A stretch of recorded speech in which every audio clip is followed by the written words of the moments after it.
So, The Marvels, which by the way was directed by Nia DaCosta, was one of the biggest box office failures for this year by Disney. It definitely was the worst opening box office-wise in MCU history, which is really a pure embarrassment for Bob Iger and the rest of the board of directors over there, and how they really missed another mark with the Wish box office collapse that really made them look all the more worse for the fourth quarter of 2023.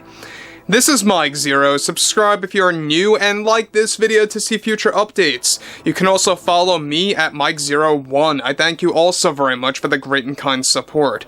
Now, we know that Brie Larson has been losing her mind over the box office collapse over The Marvels, about all the backlash that she has been receiving, that Nia DaCosta has been getting over this film, and also, let's not forget about Disney's overall direction of The Marvels, and Kevin Feige is also to blame. We talked about this about a month ago, about how last-minute changes were made by Feige, that the running time was greatly reduced because of Kevin Feige, to reduce, of course, spending on this film, to reduce advertising, and a lot more that was done and approved by Bob Iger.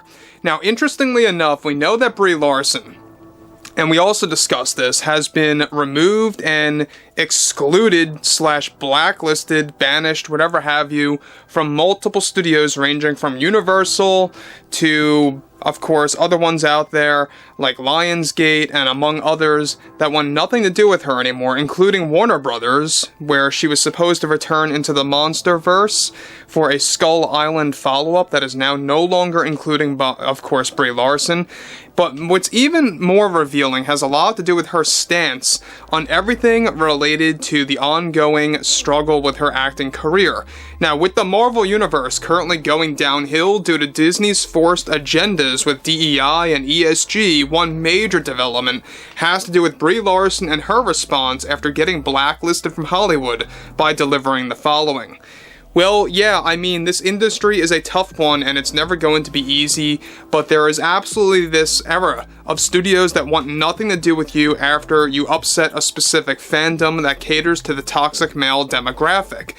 I will admit I was lined up with many important roles from my career that ended up not working out, but I think that The Marvels is the most revolutionary Marvel film to date by Kevin Feige and by Nia.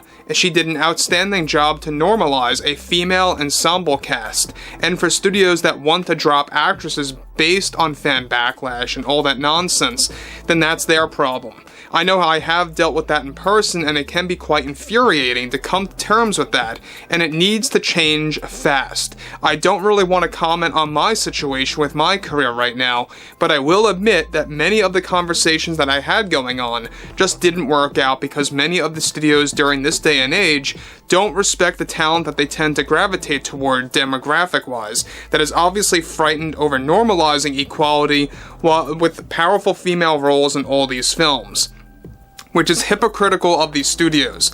We need more films like The Marvels in this industry, whether it's superhero-based or not, and I am excited over what Sony is putting out with Madam Web.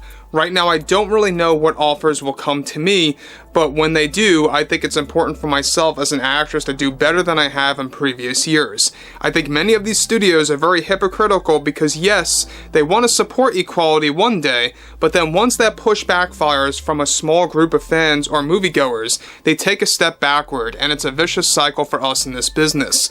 I guess sometimes studios just don't feel the need to work with you anymore, and you are treated as expendable. Now, guys, before I move on to what Brie has to really kind of conclude with all of this, have you not noticed that those out there like Phoebe Waller-Bridge, Brie Larson, Rachel Zegler, even, of course, let's not forget about among other actresses out there in the Hollywood bubble, you know, we can't forget about the all nonsense that they actually spew out. They all talk in a similar pattern. Everything is toxic this, toxic that.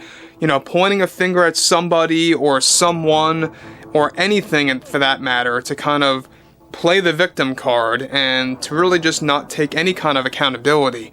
Now look, we know that Brie has said very dumb things before in the past, especially on stage, and this is definitely right up there, where you're pointing fingers at the fact that she believes that she deserves pretty much everything in the world as an actress, that she deserves everything in this business or in this industry because she put all of her work into that role. It doesn't work like that. You know, I think that a lot of these actresses that really tend to be all wrapped up in their own mind really kind of lose a grip with reality that Hollywood is not fair and it never will be fair. Alright, they have always been like this and they're always going to get worse. Because, let's face it, a lot of studios, if it's not profitable when it comes to their films, based on backlash or based on low engagement levels or anything like that, ratings falling an all-time low, they're not going to deal with any kind of talent that's attached to those said projects if they are the lead cause. So, again, the Marvels failed for several factors. It wasn't just limited to the marketing, as Bob Iger keeps saying. You know, it really had a lot to do with the directing, the writing, what they were pushing in this film, and how it really wasn't really needed to be a movie, perhaps. I always keep saying this, I think that the Marvels needed to just be like a 3-part event on Disney+, like a super mini-series, and that's about it, to call it a day.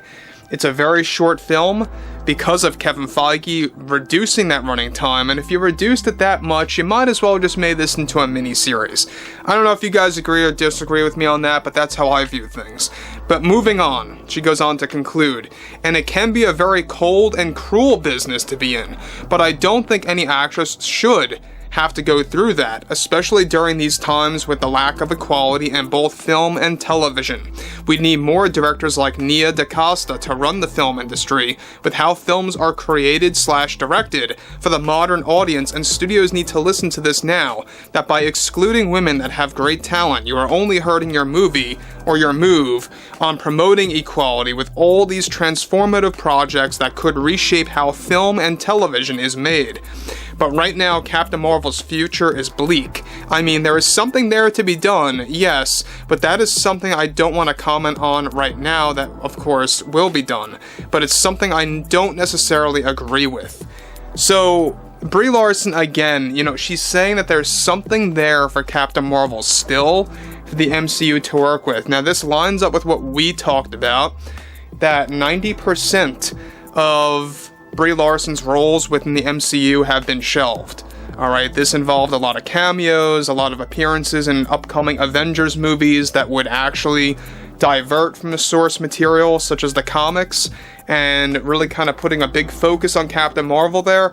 Heck, she was supposed to have a cameo in Deadpool 3 that fell apart. Now, she's not 100% excluded from the MCU, she's just going to have a minor role, you know, here and there. But her major appearances have now been shelved and axed by Disney and those at Marvel Studios because they realized that, well, let's face it, Brie Larson is indeed box office poison, and the Marvels being associated with her is not helping at all. So, overall, I think at, you know, this point in time, the MCU is going to have a very hard time making a rebound in 2024 and 25. Now, I would like to hear what you all have to say about this below in the comments, and if you guys did enjoy the content for today, make sure to drop a thumbs up on this video to support the channel, and I will catch you guys later.